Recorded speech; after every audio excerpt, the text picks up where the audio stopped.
As the sun dipped beneath the horizon, painting the sky in deep oranges and purples, Daniel Matthews walked through the quiet streets of Oakwood. The neighborhood looked peaceful, almost idyllic until you looked closely. The faces here didn't know Daniel, not yet. But something significant was about to unfold, something that would change the entire town forever. Daniel, dressed in a simple blue shirt and jeans, blended in with the evening crowd. To anyone who didn't know him, he was just another new face in a small town, out for a casual stroll.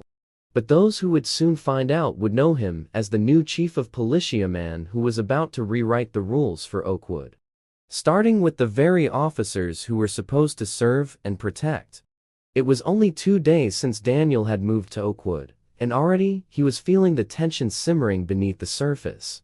Tomorrow, he'd be introduced as the new chief, having transferred from a neighboring city where he had earned a reputation for his fairness, integrity, and respect for everyone, no matter their status or background. But tonight, he was just another stranger walking through the streets. And he didn't expect what would happen next. Up ahead, 2 patrol officers, Blake Baldwin and Rick Carter, sat idling in their squad car by the curb, clearly not on official business. The officers were known for one thing: their heavy-handed tactics. They didn't care who you were.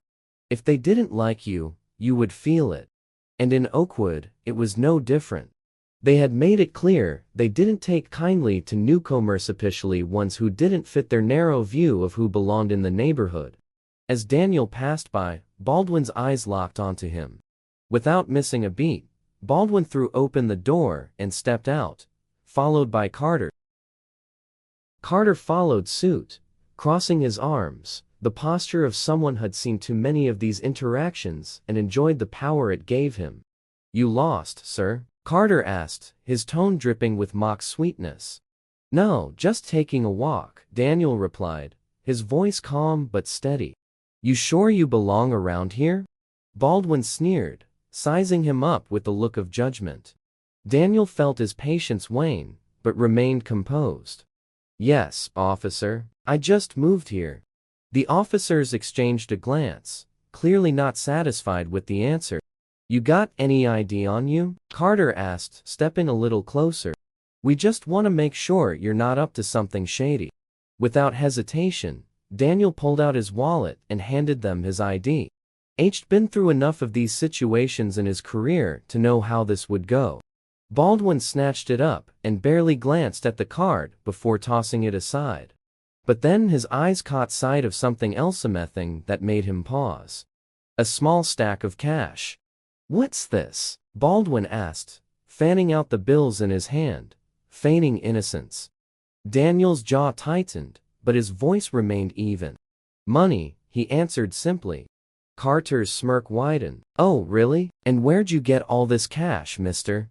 "Noonie bore." Daniel stared Carter down, refusing to let his anger rise. "I suggest you give it back." "Oh, you suggest?" Baldwin scoffed. "You might get away with that kind of attitude somewhere else, but not here in Oakwood." Daniel's composure began to slip. "I've tried being polite, officers.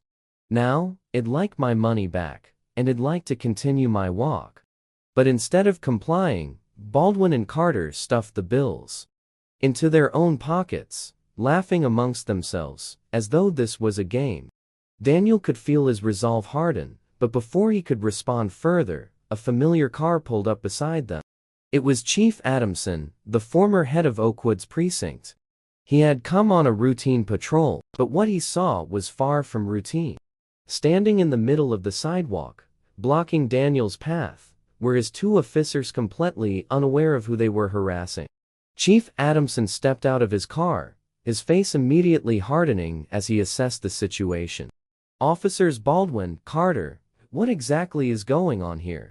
The 2 officers froze, clearly startled by the sudden appearance of their superior.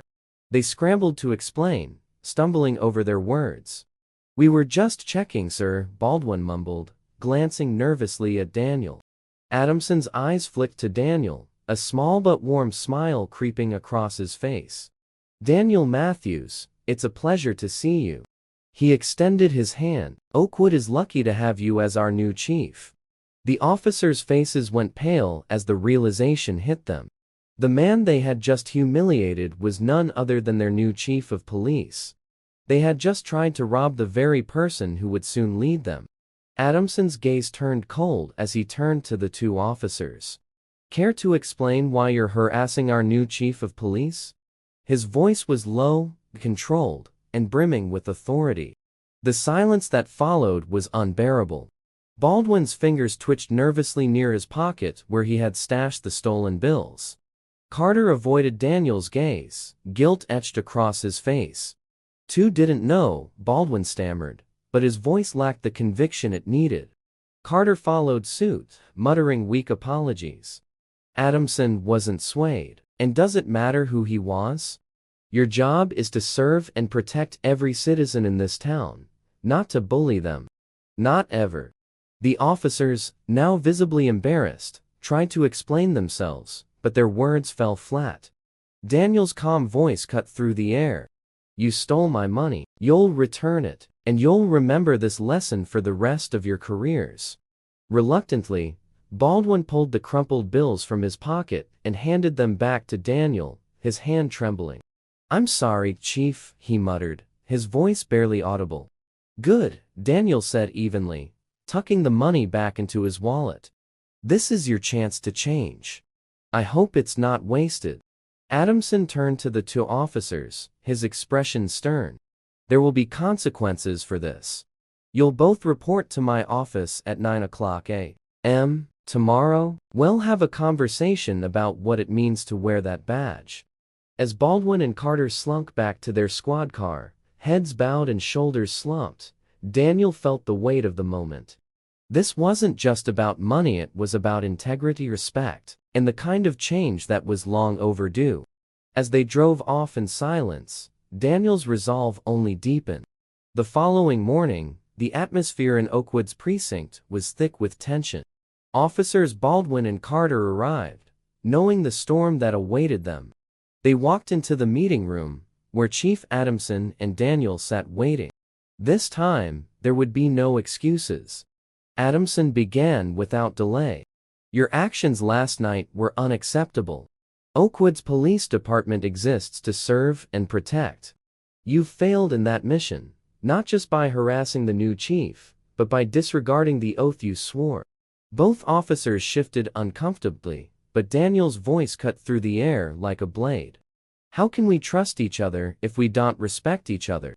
How can we ask this community to trust us if we don't uphold the values this badge represents?"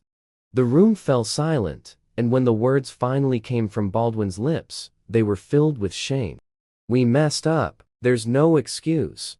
Daniel nodded. "That's right, and I expect you to make it right."